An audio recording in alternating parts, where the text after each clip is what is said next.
We often believe we know the person we love. We put our faith in vows, in stolen glances, in the sweet kisses that mark a new beginning. But what if, in your happiest moment, when you are about to give everything, a terrible secret begins to reveal itself from the deepest place, from a voice you couldn't possibly believe? The story I'm about to tell you is not a romantic tale. It's a nightmare, a tragedy that began with a single whisper. Elara was a girl just like any other, a talented photographer, with an artist's heart and a sensitive soul. She met Julian at an art gallery, and from the moment their eyes met, she believed in destiny. Julian was a successful architect, charming, suave, and always knew how to make her laugh. He was the embodiment of everything she had ever dreamed of. Their love blossomed quickly, intensely, and full of hope. After just 6 months of dating, Julian proposed to her under a beautiful sunset on the beach. The dazzling diamond ring sparkled like the future they were imagining. Then, another wonderful thing happened. Elara discovered she was pregnant. Her joy was overwhelming, and a lavish wedding was planned in a hurry. Elara was so happy she felt her feet didn't touch the ground.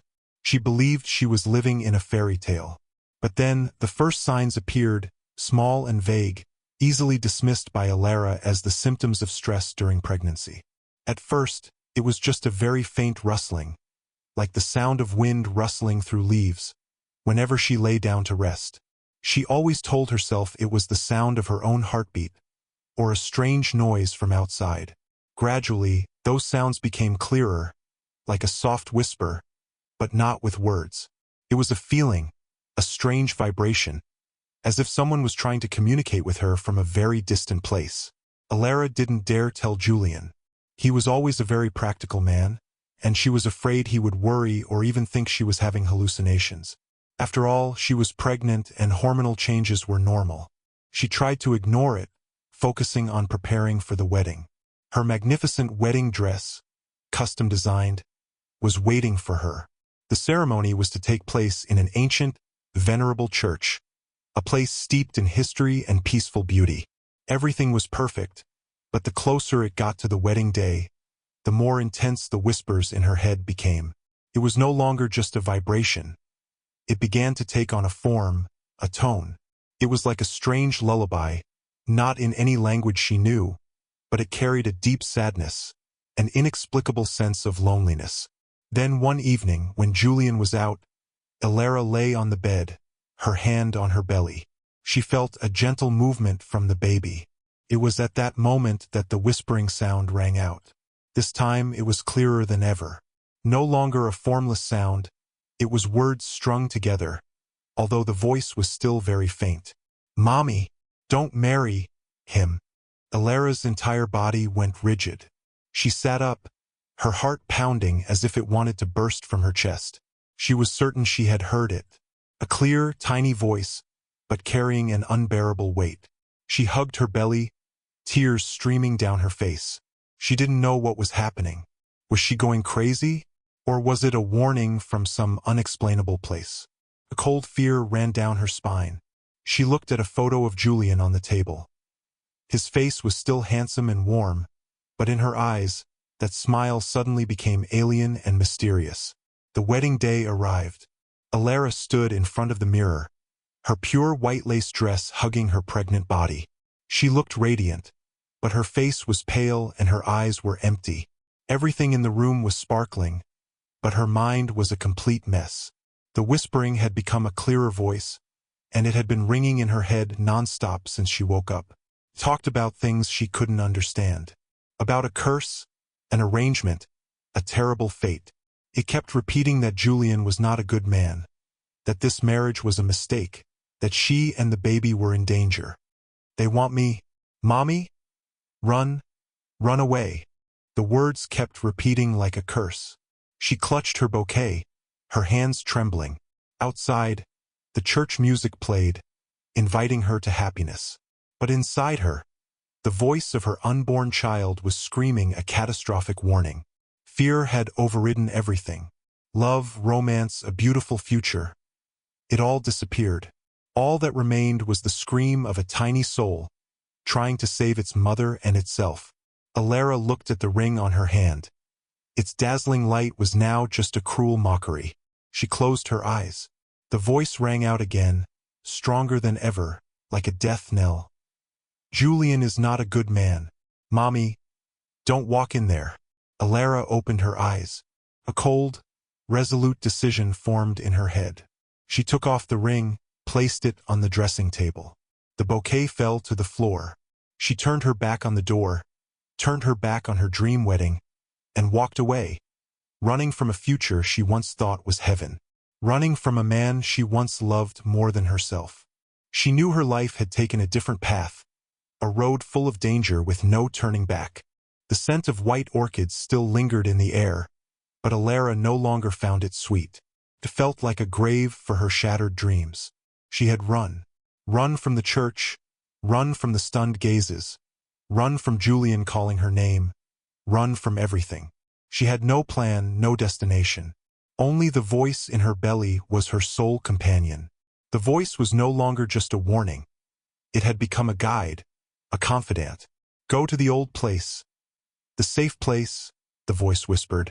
Elara didn't know where the old place was, but she trusted it. It was the only place she could find solace and guidance. She drove frantically, leaving everything behind, and only stopped when the city had fallen into darkness, when fear and exhaustion had overtaken everything. She realized she had arrived at a small coastal town, a place where Julian and she had once vacationed, a peaceful town where it seemed nothing could ever hurt them. The safe place the voice mentioned, Elara thought, could be the small wooden cottage they had once rented. The cottage had a rustic, simple beauty, but when she stepped inside, a chilling feeling came over her. It was no longer a place of sweet memories. It was a place of secrets. In a corner of the room, Elara saw a small box, made of oak, something she didn't remember ever seeing before. She opened it with trembling hands. Inside was an old handkerchief, embroidered with a strange symbol, like a tree branch with 3 leaves. At the bottom of the box was a rolled-up piece of old parchment, yellowed with time. She unrolled it, and it was a handwritten page with words in ancient Latin. She didn't understand a single word, but one particular phrase caught her attention: hereditas anime, the inheritance of the soul. At the same time, her phone vibrated constantly. Dozens of missed calls from Julian and his family. She didn't dare answer. She felt like she was being hunted. She turned off her phone, threw it into a corner of the room, and in the silence of the room, the voice in her belly rang out again, this time sounding more urgent. Go to her. Aunt Beatrice. Beatrice? Who was that? Elara had never heard Julian mention a relative named Beatrice, but another name popped into her head, like a flash of light in the darkness. It was the name of a distant relative of Julian's whom she had met only once, an older woman, who lived a reclusive life in a house on a hill.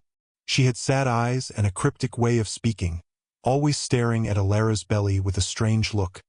She knows everything, the voice whispered, then fell silent. Elara felt desperate. She had no one to trust.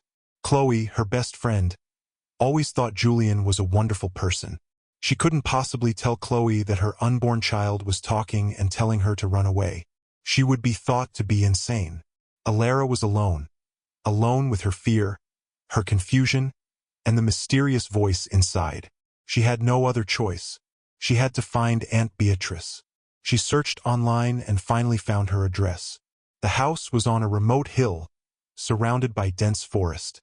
When Elara arrived, it was almost dark, the full moon shining down on an old wooden house, which looked eerie and lonely. Aunt Beatrice opened the door, her face showing no surprise at seeing Elara. She was old and frail, but her eyes were bright, as if she knew everything. She didn't invite Elara in immediately, but just stood there, looking straight at her belly. The little one. She told you, didn't she? Aunt Beatrice said, her voice hoarse but full of authority. Elara burst into tears, a mix of fear and relief. Finally, someone believed her. Aunt Beatrice led her inside, poured her a hot cup of tea, and began to tell the story. She didn't tell it directly, but in parables, in cryptic words. She spoke of an ancient lineage, of a gift, and of sacrifice. She said that Julian's family, the Sterling lineage, was not a normal family. They carried a special inheritance, a bloodline with the ability to connect with supernatural forces. Every generation, one person will be granted the gift, she said, and that gift needs to be unlocked. The child in your belly, Elara, is the chosen one. Elara felt a chill to her very bones. What does unlocked mean? She asked, her voice trembling. Aunt Beatrice looked at her with an expression of deep sympathy. It means a ritual, a sacrifice, for this inheritance to continue to exist, for this family to maintain its power. Your child must be offered. Julian, he didn't want this, but he was forced. Aunt Beatrice said that Julian had tried to escape that fate, but failed. He was bound, controlled by his mother, a powerful and cruel woman who always believed her family was greater than anyone. Elara suddenly remembered Julian's mother, Eleanor. She had always seemed cold and mysterious. Her eyes always held a calculation, an invisible control. They have found you, Aunt Beatrice whispered, and they will not stop until they get what they want. The voice in Elara's belly suddenly rang out powerfully, like an affirmation, and a sharp pain shot through her stomach. Elara knew she could no longer run. She had to face this terrible truth. She had to save her child and perhaps to save Julian as well. Part 2 ends as Elara, with the help of Aunt Beatrice, finds another piece of parchment in an old locked cabinet. This time it wasn't a curse, but a map. A map leading to a place the voice in her belly called the final truth. The map in Elara's hands was not a map to a treasure, but a map to a curse. It led to a secluded place, a deep, ancient forest, where the voice in her belly relentlessly urged her to go. Together with Aunt Beatrice, Elara set off.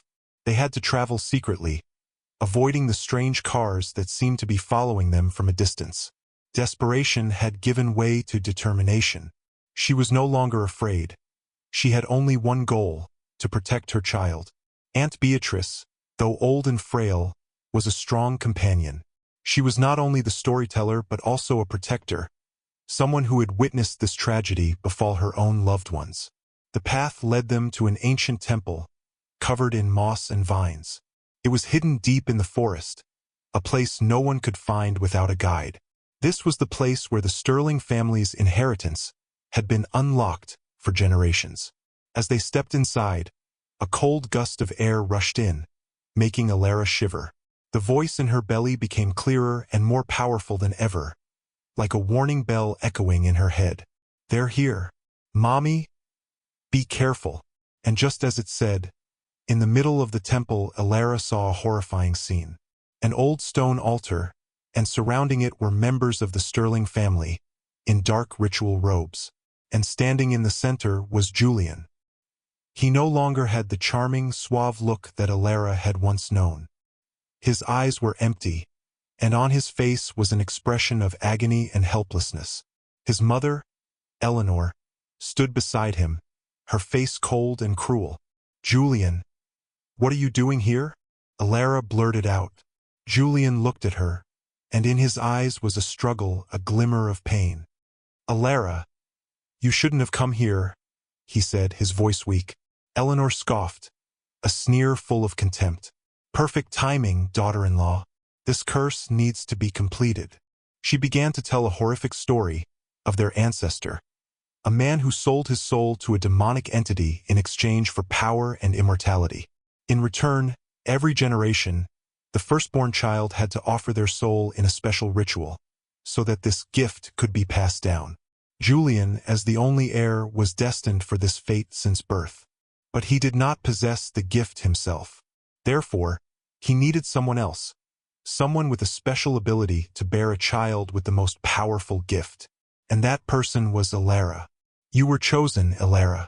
You and the child in your belly are the key to keeping this family from collapsing, Eleanor said, her voice full of authority. Elara felt her entire world crumble beneath her feet. She was not Julian's love. She was merely a tool. Her child, the child she loved so much, was not the result of love, but a sacrificial offering. She looked at Julian, tears streaming down her face. "You knew all of this? You deceived me?" Julian turned his face away. He didn't dare look her in the eye. "I'm sorry. I had no choice," he whispered. But the apology only made Elara's pain worse. Eleanor raised her hand, commanding the others to approach Elara. She wanted to capture her. Just then, Aunt Beatrice, with an unbelievable burst of strength, pushed Eleanor away. "No! This curse must end!" Aunt Beatrice screamed. A fierce confrontation ensued. In the midst of the chaos, the voice in Elara's belly was no longer a whisper. It became a resonating scream, an invisible force that pushed away all those who were approaching her. The Sterling family members all backed away, terrified. They had never seen the gift this powerful. The voice rang out in everyone's head, not just Elara's. "Stop! This curse cannot continue." The voice, clear and powerful, shook the entire temple. Julian, seemingly waking from a trance, took Elara's hand. He looked at her with tear-filled eyes, with a new determination. He was no longer a puppet. "Mother, I won't let you harm her and our child," he said to Eleanor. Eleanor, furious and panicked, could no longer control the situation. She drew an old dagger, aiming it straight at Elara. But at that moment, Julian lunged forward, taking the blow. "Julian!" Elara screamed, a profound agony tearing through her heart. Blood flowed, bright red on the cold stone floor. Eleanor stood there, frozen, unable to believe what she had just done. The voice in Elara's belly suddenly fell silent. Everything fell into a profound stillness. And in that moment, Elara realized the most horrifying truth. Julian had loved her, and he had sacrificed everything to protect her and their child. He had chosen love over the curse, chosen death to save their future. Elara's tears rolled down her cheeks, mixing with Julian's blood. The silence in the temple after Julian's death was a dreadful one. Eleanor, the powerful and cruel woman, had completely collapsed. She was now nothing more than a mother in agony over her son's body. The rest of the Sterling family, witnessing the tragedy, quietly left. The curse had ended, not because of a successful ritual, but because of a sacrifice. The baby's gift, the voice of its soul, had been freed from the burden of the curse. It was a power of love, a power great enough to break the chains of fate. Elara was led out of the temple by Aunt Beatrice. She was utterly devastated. The grief of losing Julian, the pain of the betrayal, the agony of the horrifying truth had consumed her mind. Aunt Beatrice took care of her during those first few days. She told her about her own past, about how she, too, had lost loved ones to this curse. She was also a victim, but she had survived to tell the story and to help Elara. She said that Elara was no longer alone, that she would always be there for her. A few weeks later, the police found the temple and Julian's body. The story was covered up skillfully. Eleanor was arrested on charges of murder. Although no one knew the true horror behind the story, justice was served in some way. Elara decided to leave everything behind and start a new life. She sold her apartment, cut all ties with her old world. She and Aunt Beatrice moved to a small town, where no one knew about their past, where no curse could find them. Elara gave birth to a child, a healthy, beautiful baby girl, with Julian's eyes and a radiant smile. She named her Luna. The voice in her belly had disappeared, but not because it was gone, but because it had been transformed. When Elara held Luna in her arms, she no longer heard the fearful warnings. Instead, she felt a deep connection, an invisible thread that linked her and her daughter. It was a love, a silent understanding that only a mother and child could share. Luna grew up, she had a sensitive soul, and could feel the emotions of others. That was the gift, but it was not a curse. It was a gift of empathy, of love, and of connection. Elara's life was not a fairy tale with a happy ending. The pain of losing Julian was still there. The image of him sacrificing himself to save her would forever haunt her mind. But she had learned to live with that pain. She had turned her pain into strength. She had become a strong, resilient, and loving mother. She was living the life that Julian had sacrificed himself to protect. This story is a reminder of the hidden secrets of the tragic destinies. And above all, it is a testament to the power of a mother, the power of love, of sacrifice, and of a small, invisible voice that was strong enough to change an entire fate. Elara was no longer an innocent girl, but she had found her peace, a peace that only those who have gone through tragedy can understand. This story has ended, but its echoes will remain. Elara and Luna's life is a living testament that love can conquer darkness, and the voice of a child can change the world. If you found this story as haunting and captivating as I did, feel free to share your thoughts in the comments below. And if you want to hear more dramatic and mysterious stories like this, remember to like, subscribe to our channel, and don't forget to hit that notification bell so you don't miss any of our videos. I'll see you in the next one.